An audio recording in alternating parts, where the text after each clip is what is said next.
Salut à tous. Voilà, j'espère que vous allez bien. Euh, c'est ma toute première vidéo. Alors, hier ou avant-hier, j'avais fait une vidéo, mais c'était en direct pendant mon trajet. Donc, j'étais en voiture, donc c'était pas évident de conduire et puis de faire la vidéo en même temps. Donc voilà, je suis de repos, donc je vais pouvoir faire ma vidéo tranquillement. Tout simplement, je vais parler d'un sujet qui reste tabou, euh, que malheureusement, les discriminations euh, liées à l'homophobie, et moi, sur ce que j'ai vécu, et que voilà, mon homosexualité, ça a posé problème dans un lycée. Donc voilà, j'ai été victime tout simplement des moqueries, des moqueries liées à mon homosexualité. L'homophobie a toujours existé. Malheureusement, voilà, moi j'ai fait cette vidéo voilà, pour témoigner sur ce que j'ai vécu. Euh, bon voilà, ça fait 30 ans que j'habite dans la Nièvre. J'ai 40 ans. C'est quand on est gay en campagne, c'est très dur. On n'est pas visible, ça va pas. C'est très dur ce que j'ai vécu dans mon passé. Je n'étais pas à ma place. Je n'étais pas à ma place dans ce lycée il y a 15 ans. On se moquait de mon homosexualité, du fait que j'étais tombé amoureux d'un ancien camarade de classe et voilà, et que il y a certains camarades qui se sont mêlés de ce qui ne les regardait pas. Voilà, il y a des candidatons, des rumeurs. Les rumeurs tuent. Et voilà, ça, je tiens à dire, ça a été très blessant pour moi. Alors bien sûr, je n'avais pas d'amis, je connaissais personne. Et bien sûr, personne s'est mêlé à tout ça. Et voilà, bon, malgré tout, je travaille.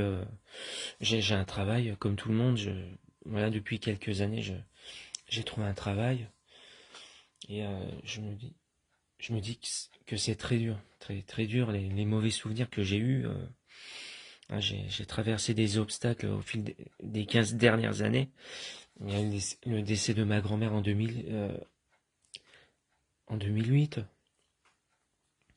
et, et celle de ma mère l'année dernière, en 2020. Bon, on avait traversé en plus la, la crise sanitaire. Ça s'est pas rangé au niveau de la situation. Bon, voilà, je n'ai plus que mon grand-père. Voilà, je vis chez mon grand-père. On n'est plus que deux à la maison. On était quatre. Et bon, voilà. Je me dis que plus rien n'est comme avant. C'est voilà. Euh, je- Moi, mon quotidien, c'est que je me lève à 6 heures du matin voilà, pour me préparer pour aller au boulot. Et puis, voilà, j'ai des collègues qui me disent bon, mais pourquoi tu fais pas ta vie, Gaëtan? Voilà, après, personne n'est au courant, bien sûr, par rapport à mon homosexualité. C'est vrai que je vais pas révéler ça à mon boulot. Voilà, je suis quelqu'un de discret, mais voilà, je ne tiens pas à en parler. Voilà, ouais, ils ne savent rien. Ouais, ils sont sympas. J'ai des collègues qui sont sympas, tout ça.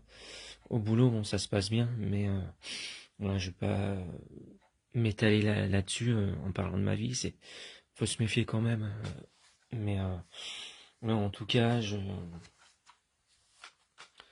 a priori, non, je n'étais pas à ma place dans ce lycée. Je suis tombé sur un lycée où voilà, les gens se moquaient de mon homosexualité, mais personne ne s'en rend compte. Je veux dire, c'est- voilà, on est encore, voilà, quand on est homosexuel, on est encore, bah, sous le choc. On n'est pas, voilà, on se demande qu'est-ce qu'on fait pour vivre. Pourquoi je ne peux pas faire ma vie? Bah, voilà, c'est tout simplement parce que j'ai été sali. J'ai été sali, j'ai encore ces mauvais souvenirs en tête. Voilà, il y a quelqu'un ou quelque chose qui m'empêche d'avancer. Voilà, au niveau sentimental, au niveau, voilà, je peux rien faire. Je peux rien faire. Voilà, bon, mon quotidien quand j'arrive de mon boulot, bon, c'est euh, c'est dormir, manger, boulot, dodo, manger, dormir, se relever le matin à 6 heures du matin. Enfin, c'est comme ça au quotidien. Après le week-end, je reste chez moi, mais j'ai pas grand-chose à faire. Juste à me reposer ou à regarder la télé, mais c'est tout. J'ai une vie ordinaire. Voilà, par rapport aux autres. Quand je regarde dans le Facebook de certaines personnes, ouais, ils vivent leur vie, mais voilà, il y a beaucoup de choses, des frustrations. Moi, j'ai pas le même mode de vie que les autres et c'est très dur. Après, moi, quand le jour où je vais perdre mon grand-père, voilà, je vais me retrouver tout seul, je vais me poser des questions, je sais pas. Je sais pas. Ça n'a pas changé grand-chose. Euh, voilà, si on m'aurait dit il faut que tu ailles voir un psy ou que tu prennes des médocs, mais ça va pas changer grand-chose dans ma vie. Voilà, le mal est fait, c'est trop tard. C'est trop tard, ça a pas pu me soigner au niveau psychologique ou quoi que ce soit. Alors il y a quelques années, moi j'avais envoyé une lettre à un certain camarade de classe, je ne dirai pas son nom, et du fait qu'il avait appelé de ferme gendarme chez moi il y a quelques années. Bon, ma mère elle était là pour me défendre, heureusement, et puis bon, j'avais ajouté que j'ai eu des problèmes, que je voulais faire une mise au point, et ce que j'ai ressenti par rapport à cette personne, voilà. Bon, il m'a jamais, voilà, il a deux enfants, il n'en a rien à foutre de ce qui m'est arrivé dans le passé, j'étais amoureux de lui. Non, c'est très dur pour moi, quoi, en fait. Ça, le mal est fait et ça n'a pas changé grand-chose. Et voilà, alors sans doute que vous avez vu dans mes publications précédentes, dans le mur de mon Facebook, c'est vrai que j'ai des tendances suicidaires. Il y a des jours où ça va pas très bien. Que je me dis, le jour où je me suiciderai devant ce lycée, je le ferai, où je me défenestrerai d'un lycée. Voilà, et pour faire prendre conscience à certaines personnes ce que c'est quand on est victime d'homophobie, mais voilà, il y a des gens qui diront que l'homophobie c'est ridicule ce mot-là, oh, ça lui passera, la jeunesse lui passera. Il y a des gens qui auraient des comportements comme ça, non, c'est pas acceptable quoi. Alors voilà, après je sais pas si je suis tombé euh, dans dans le mauvais endroit. Pour moi, ce lycée c'était un lycée, c'était un enfer pour moi ce lycée. Après j'avais quelques profs qui étaient cons. Euh, Au moins un ou deux profs, je sais pas. Mais déjà qu'avec les élèves, voilà, ça a été dur. Ils étaient cons avec moi. Et puis bon, bah, j'ai eu des profs qui étaient cons aussi. Voilà, la mentalité a été pourrie. Ça, non, j'ai eu des mauvais souvenirs. Un genre, on va rejeter de côté. Ils se mettent tous de côté pour voir ce qu'ils disent derrière mon dos. Beaucoup de choses comme ça m'a frustré, quoi. Voilà, ça m'a frustré. Donc, j'ai eu aucune aide, personne m'a aidé. Ça n'a pas changé grand-chose. La mentalité, elle est pourrie, quoi, je veux dire. Vous n'êtes pas aidé, vous n'êtes pas aidé. Et le truc, c'est que dans ma famille, personne était au courant de mon homosexualité. Et j'avais juste parlé que j'ai eu des problèmes au lycée. J'ai dit à mes grands-parents, je préfère changer de lycée. J'ai eu des échecs scolaires. J'ai eu un échec scolaire, j'ai dû aller au lycée sur Nevers. Voilà, bon, ça s'était bien passé, mais bon, j'étais pas bien quand même.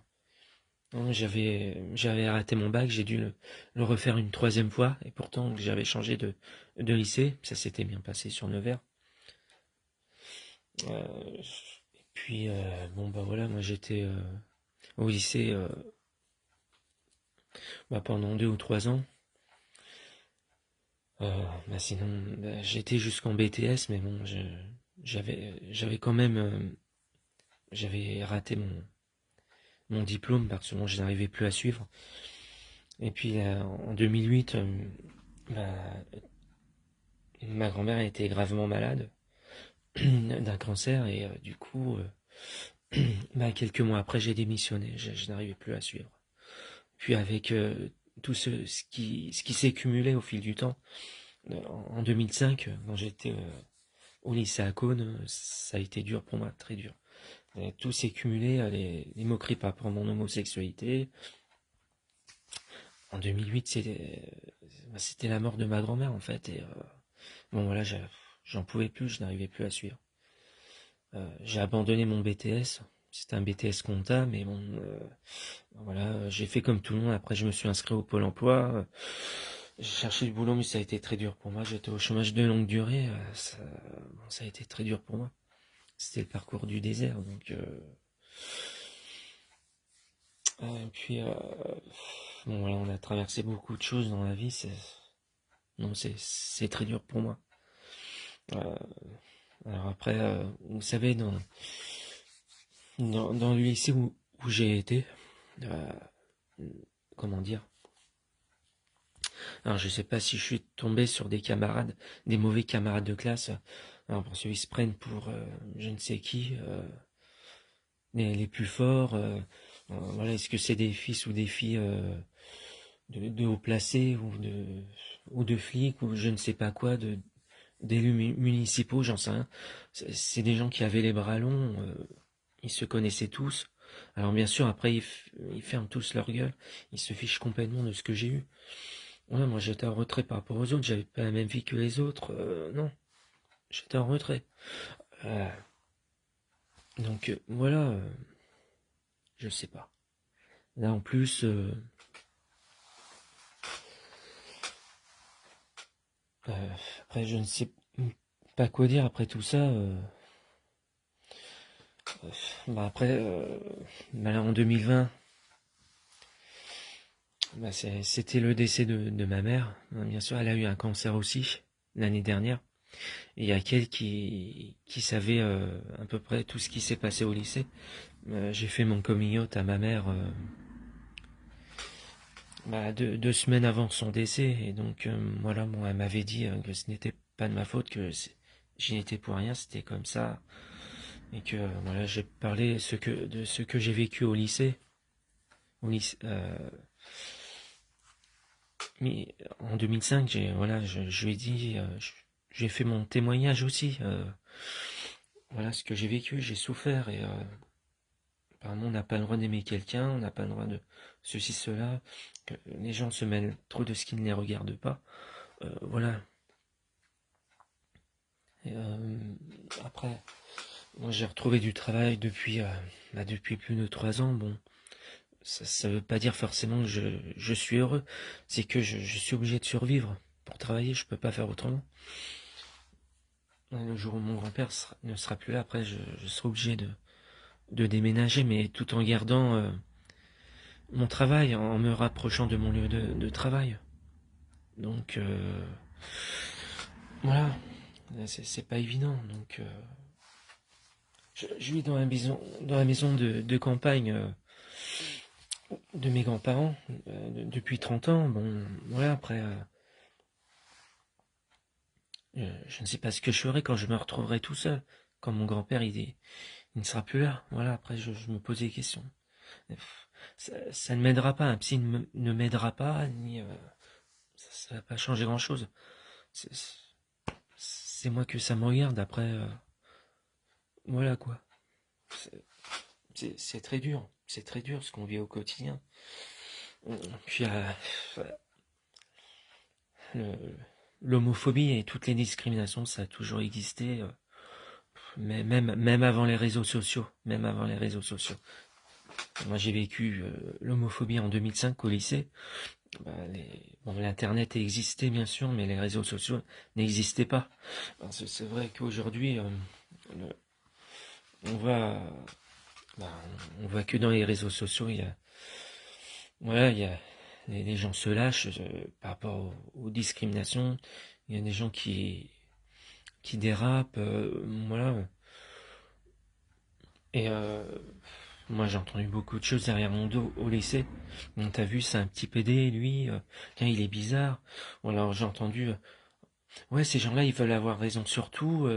Enfin, moi, j'ai entendu des choses comme ça, tout se mélanger dans ma tête. Et voilà, je m'en rappellerai toujours. Voilà. Euh, après, je pouvais rien dire. J'avais la tête baissée, je pouvais rien dire. Ils se connaissaient entre eux, ces gens-là. Je pouvais rien faire.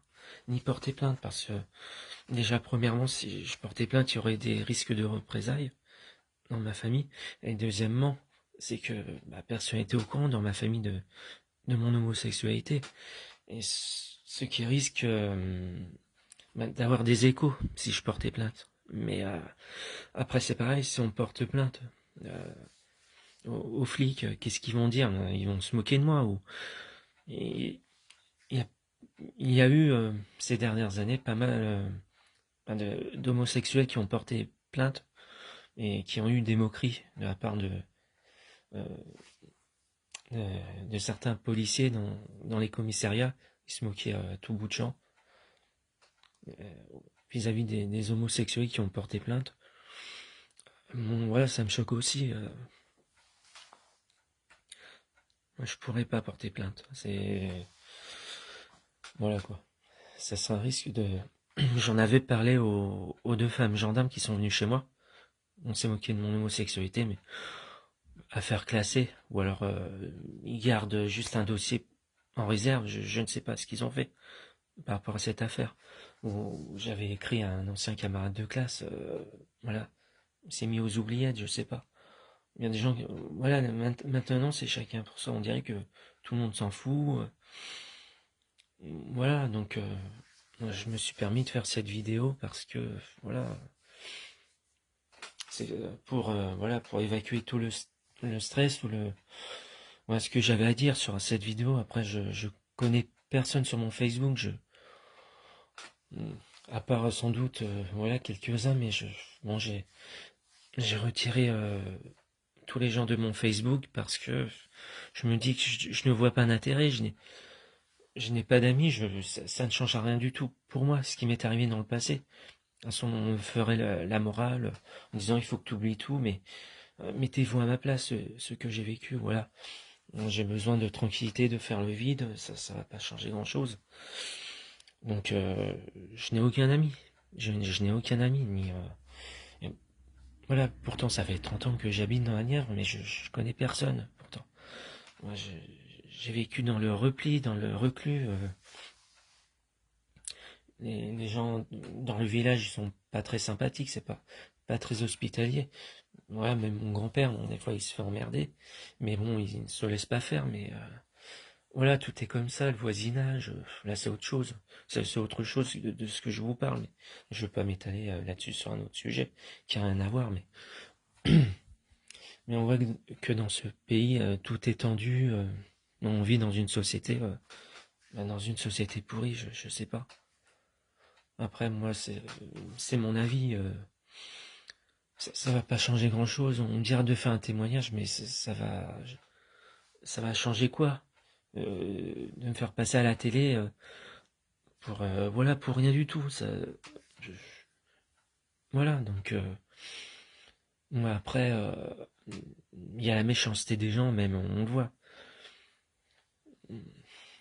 Comment dire après il y a comment dire il y a la libéralisation de la parole sur les réseaux sociaux. On parle de liberté d'expression, mais bon moi j'espère que je l'ai la liberté d'expression aussi. Dans le bon sens, mais après, je suis pas dans la politique. Après, moi, je suis dans ma bulle. La politique, c'est pas mon truc. Euh, les gens ne respectent plus rien. Il y a un manque de civisme des gens. Ça part de tous les côtés. En politique, les gens, c'est pareil. la politique, voilà, ils en ont rien à foutre de la vie quotidienne des gens. Et même par rapport aux discriminations, on aura beau faire des campagnes contre ceci, contre cela, mais voilà, qu'est-ce que vous voulez que ça change les gens ils s'en foutent complètement. On aura beau faire des campagnes, même les politiciens, ils ont beau faire de la prévention contre le harcèlement scolaire, par exemple. Moi, ça fait partie du harcèlement scolaire. Moi, ce que j'ai vécu, mais par rapport à mon homosexualité, voilà, lié à l'homophobie en fait. Mais ça va changer quoi? Ça changera pas la mentalité des gens. Voilà, il y a beaucoup de choses qui me dégoûtent. Voilà, c'est tout.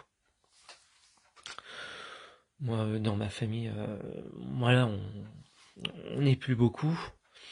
Voilà, comme j'ai dit, j'avais parlé juste à ma mère de mon homosexualité. À l'hôpital, j'étais la voir. Bon, voilà, ça va pas changer grand-chose dans ma vie. Je ne demande rien, ni... Bah, j'avais demandé à être aimé, quoi, voilà. Les sentiments, tout ça. Vivre ma vie, mais voilà. Parce qu'on n'a pas le même mode de vie, ou... Voilà. Ah bah parce que, voilà, il y a des gens qui sous-entendent que les homosexuels, ce sont des pervers, ils ne pensent qu'au cul, que de tomber amoureux de quelqu'un, c'est ridicule. Voilà, quoi. Alors, voilà, je me pose des questions, ça me trône dans la tête. Alors, est-ce que c'est les anciens camarades que j'ai eus en 2005, ils se parlent entre eux dans les réseaux sociaux, discrètement, de savoir si ça se trouve, ce qu'ils disent de sur moi, je sais pas. J'en sais rien, je n'ai pas de preuves. Et puis, il y avait une ex-petite amie de quelqu'un, alors sans doute qu'elle s'est supprimée de son Facebook parce qu'elle s'est peut-être sentie reprocher de quelque chose, ou j'en sais rien. Ou alors elle a eu un autre Facebook que je ne sais pas. Et c'est là aussi, mais je n'y suis pour rien. Voilà, tomber amoureux de quelqu'un, de son voilà, de son ex, moi je n'y suis pour rien. J'étais tombé amoureux de lui sans le faire exprès. Je ne peux rien faire d'autre. C'est comme ça. Après, on va pas se venger sur les gens comme ça par rapport à leur homosexualité, voilà. Non, moi maintenant, on a l'impression que voilà, c'est chacun pour soi. Il y a beaucoup de choses qui me dégoûtent dans la vie. Voilà, c'est tout. Au quotidien, voilà, j'ai une vie ordinaire. C'est, c'est pas grand chose, quoi. Alors bien sûr, puis quand on est parisien, aussi on est mal vu dans la Nièvre, il y a ça aussi. Où, voilà, bon, j'ai pas de particularité par rapport à ma vie, j'ai une vie ordinaire, c'est tout. Après, voilà, par exemple, quand j'entre à la maison, bon, je mange, après je ne regarde même plus les infos à la télé, même, voilà, je suis au quotidien, je regarde autre chose que, voilà, que les infos, c'est toujours des mauvaises nouvelles. Et puis avec la crise de Covid qu'on traverse depuis 2 ans, ça ne s'est pas arrangé. Ça ne s'est pas arrangé, donc il y a beaucoup de choses qui ne va plus, quoi, dans cette société.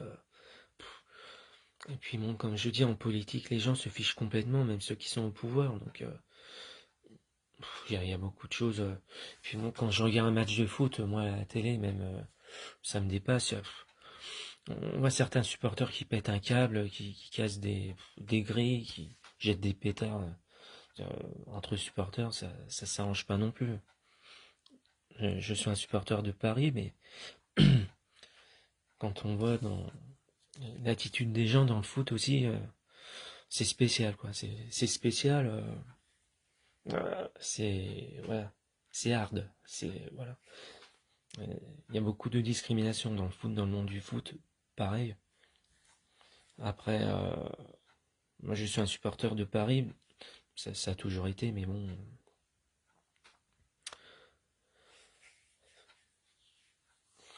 Mais je suis toujours en retrait par rapport aux autres. Le, le monde du foot, dans les supporters ou même des joueurs de foot, c'est spécial la mentalité, hein. C'est spécial. Après, je regarde des matchs à la télé, mais bon, voilà. je ne suis pas réjoui quand même par des comportements de certains joueurs ou des supporters adverses, ça part dans tous les sens. Il y a beaucoup de choses comme ça. Enfin, voilà, vous voyez, c'est très compliqué. C'est très compliqué. Tout ça, tout ce que je vois à la télé, mais je regarde autre chose. Je regarde autre chose que...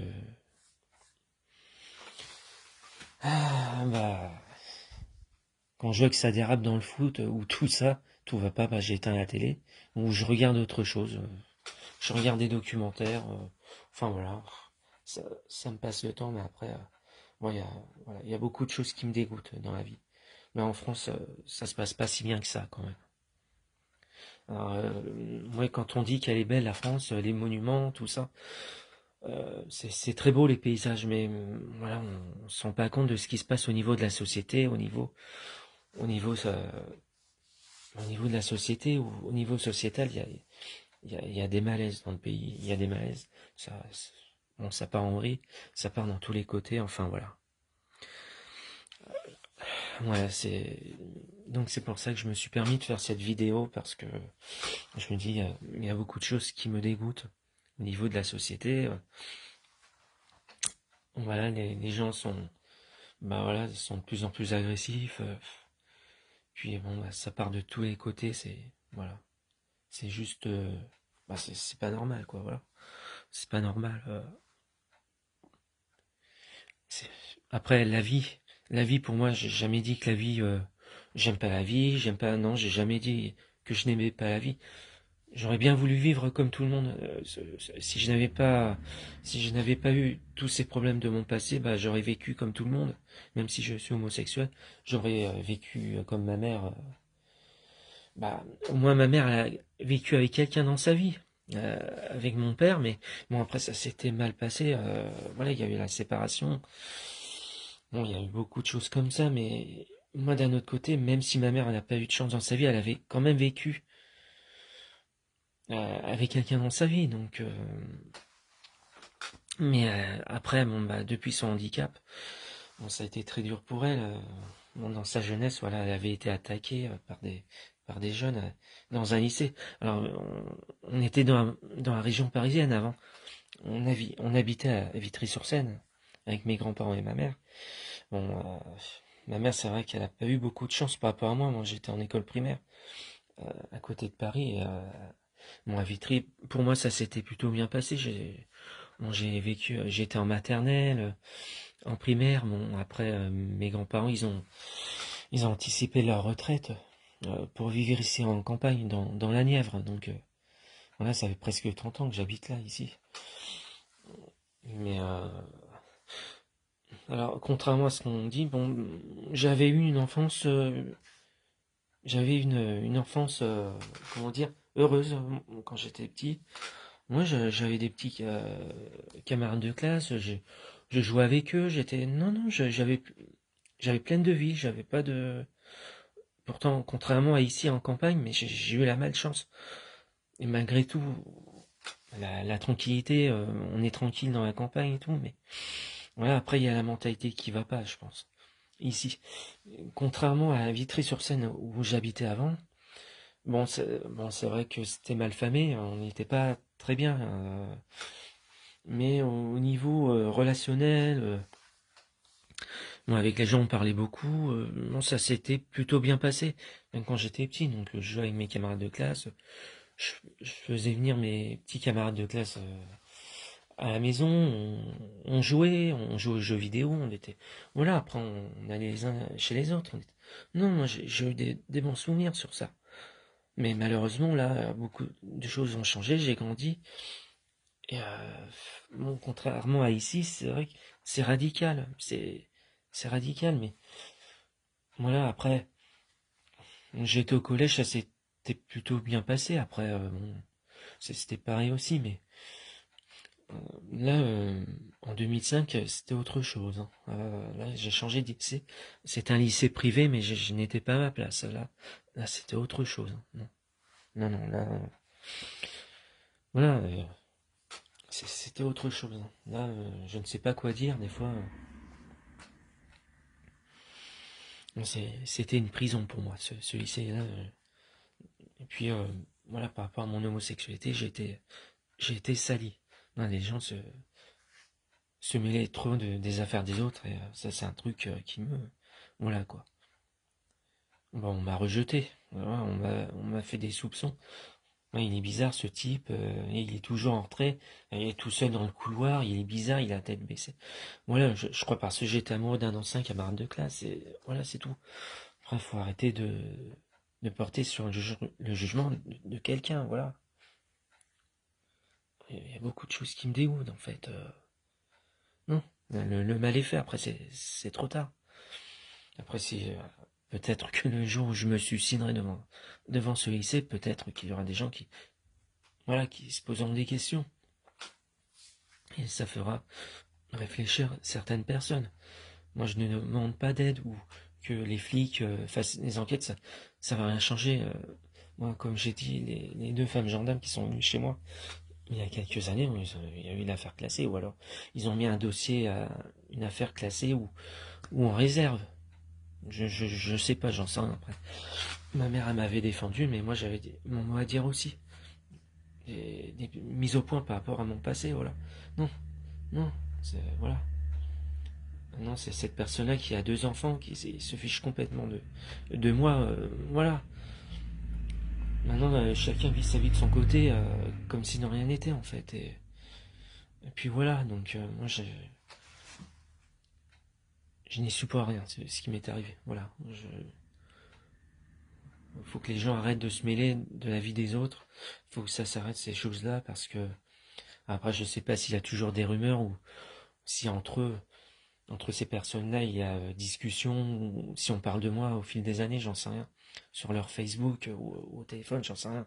Leurs petits camarades de classe, ouais, ils sont en train de s'échanger des mails ou des SMS ou sur Facebook, j'en sais rien. J'ai pas de preuves, mais voilà, je suis très méfiant par rapport à tout ça. Donc, mais je ne lâcherai rien par rapport à mon passé parce que il n'y a rien qui a été fait. Il y a l'ignorance, il y a voilà.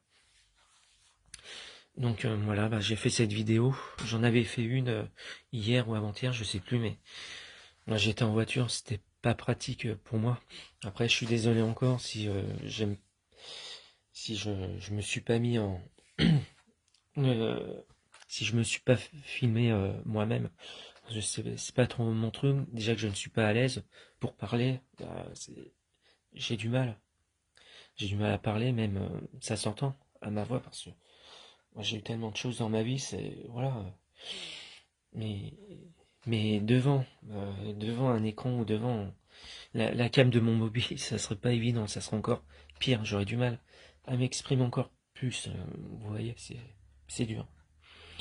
Donc voilà. Voilà, bah, j'espère que cette vidéo sera bien retransmise et que bah, après bon sans doute qu'il y a des gens qui me reconnaîtront ou d'autres pas. Enfin quand je dis me reconnaîtront pas derrière mon mobile mais par rapport à mes photos et tout ça. Euh, Ce que j'ai publié sur mon mur, peut-être qu'on me reconnaîtra par rapport à mes photos précédemment, mais voilà, sinon, bah, j'espère que pour certaines personnes, cette vidéo fera réfléchir des gens, sans doute des gens qui me reconnaîtront, et puis que d'autres personnes qui me connaissent pas, bah voilà, qui ont été peut-être victimes aussi de notre discrimination, qui se poseront des questions, que ça les aidera aussi. Donc après, moi, je connais personne spécialement sur mon Facebook, mais voilà, cette vidéo, elle sera publiée à tout le monde, mais voilà, après, que je connaisse ou pas des gens, peu m'importe, après, ça va pas changer grand-chose, c'est juste un témoignage pour dire sur ma vie, voilà ce que j'ai vécu. Voilà, c'est tout. Eh bien, sinon, bah voilà, je vous dis salut, et puis voilà, une prochaine vidéo ou pas, je ne sais pas, ce sera peut-être ma première vidéo, mais ma seule unique vidéo, je pense. Donc voilà. Voilà. Salut à tous. À plus.